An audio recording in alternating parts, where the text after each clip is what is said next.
have recently completed the Wildfit program. One of the best things that I have learned from this program is around emotional eating and food psychology. In this video, I will share with you 6 tips that will help you not indulge in emotional eating, mindless eating, and binge eating. Tip number 1, put in the good stuff first. It is more important for your body to get the good stuff than it is to remove the bad stuff. So fill your body with nutrients first.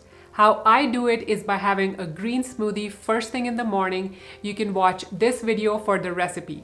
If your body is nutritionally satisfied, it is less likely to crave the bad stuff. Tip number 2, drink more water. Many times when we think we're hungry, we're actually thirsty. There are many kinds of hunger like nutritional hunger, thirst, emotional hunger, empty stomach hunger, variety hunger, and so on. So the next time when you get hungry, instead of grabbing a snack, ask yourself, what kind of hunger am I experiencing? If the answer is thirst, drink water. You should be drinking 6 to 8 big glasses of water every day. Your skin will look amazing and some of your health problems might actually go away. My eye pain went away within 1 week of drinking the extra water. Tip number 3 is around rules and meanings. Because of our family, our culture, our traditions, we have assigned rules and meanings to our food. For example, summer means go eat ice cream. Thanksgiving means I have to eat pumpkin pie. Who created these rules? Why do we follow these rules? They are created by society. They are created by the food industry that wants you to link a certain holiday and a certain emotion with a certain food, so you'll buy more and more of that food. So just start observing what rules and meanings you have around food. Journal this if you want it to be more effective. For me, one of the rules I have is not to waste food. It hurts me to have to throw food in the trash. Because of this reason, I would eat something even if I was full, even if it was super unhealthy, because I did not want to throw it away. Not anymore. Junk goes where it belongs, in the junk, not in my belly. My body is my temple. Tip number 4, do the food dialogue. You may have noticed that when you're about to eat a cookie or fries or some other junk food, you have 2 inner voices. One is saying, I should not be having this. The other one is saying, oh, come on, just one cookie. In the Wildfit program, these voices are called the food angel and the food devil. You can call them whatever you want, but the trick is to slow down and observe the dialogue between the angel and the devil anytime you're about to eat something bad. This may not come naturally. You may also think that there is no dialogue. But if you pay close attention, you will begin to hear this dialogue. Let's say you're craving a cookie. Tell yourself, fine, I'll allow myself to eat the cookie, but I have to write or at least observe my food dialogue first. Then, for 2 minutes or 5 minutes, just write down the conversation that happens between the devil and the angel and see who convinces who and who wins in the end.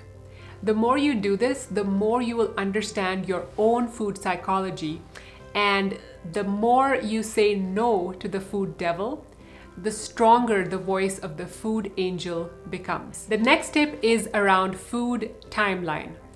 Next time you're about to indulge in a treat, slow down the time and observe when is it that you get the most pleasure or the dopamine hit. You will notice it is not when you first taste the treat, it is when you made the decision to eat it. Because we already got the dopamine from the decision to eat it, once it hits our taste buds, it is going to taste amazing because we are under the pleasant chemical effects of the dopamine. Then observe carefully. How does the first bite feel? How does the second bite feel?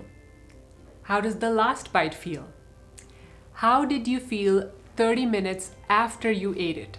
How did you feel 60 minutes after you ate it? How did you feel the next day?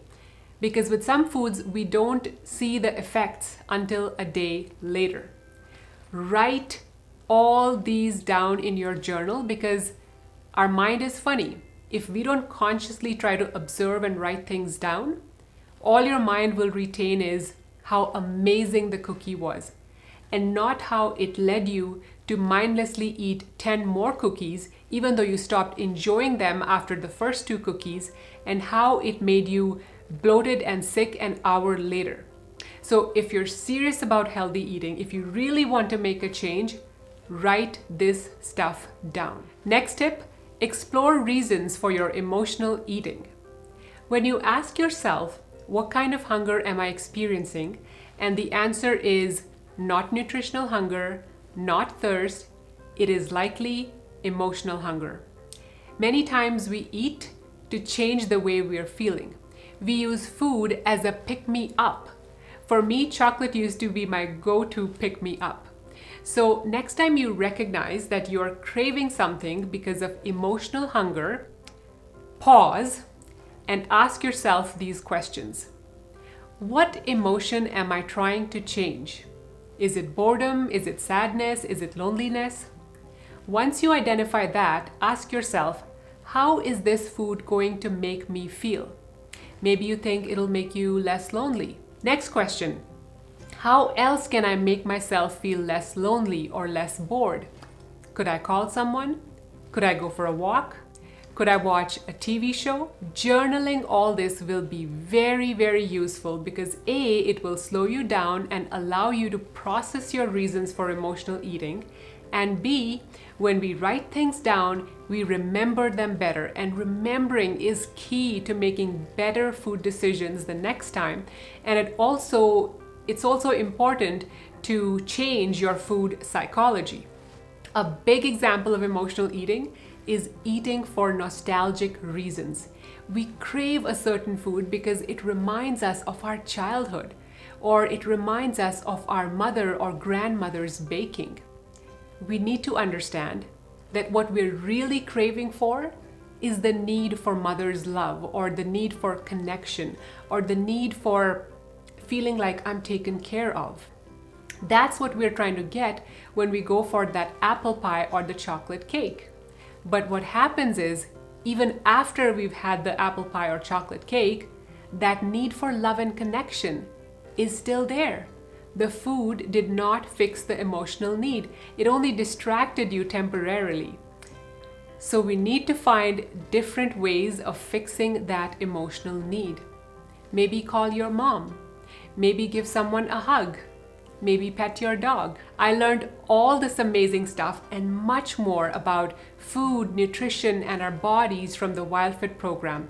If you want to learn more or sign up for this program, there is a link in the description below. I'll see you in the next video, which will be about what to do if you cannot meditate, if you have non-stop thoughts. I'll see you then. Keep growing.